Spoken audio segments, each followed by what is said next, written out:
Look who's back on GB News, giving his thoughts on the state of the nation. It's Neil Parish, and if you've forgotten who he is, Neil is the ex-Tory MP who disgraced himself by watching porn in the Houses of Parliament. He tried to excuse himself by saying he was looking at tractors and somehow stumbled across the pornographic material. Anyway, let's see what Neil has to say, and we promise we won't bring up the subject of tractor porn again. I think, I go back right back to COVID, to be honest with you. And I think we've never really picked up since. I think we had an attitude where, naturally, perhaps psychologically, the main thing is to survive and the main thing is to live.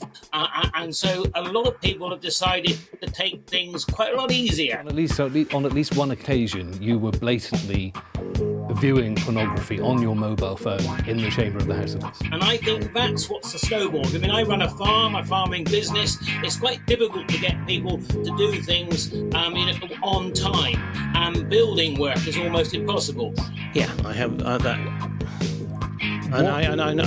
What made you think that was remotely acceptable? No, nothing made it feel. And so then you go back to the schools, have not been repaired. Now that is incompetence. So what was going through your mind? Yeah, moment of madness, and also totally wrong. There's no doubt about that.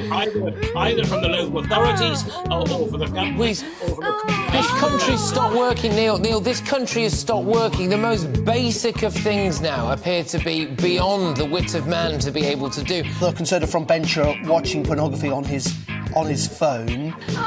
What's your reaction to that? I mean, it's pretty jaw-dropping, the suggestion that it's happened.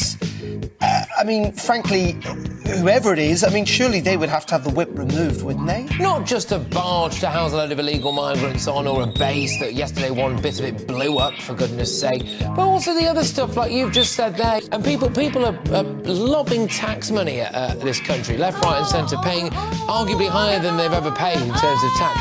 And they're getting naff all for it. Will, come on, how do we fix this? Is it attitude? Is it work ethic? What is it? It's partly work ethic, not from everybody, but from some. I think there's still actually too many people working from home because some people work well from home, other people don't. And I think there's a lot of issues of really actually getting the economy really going.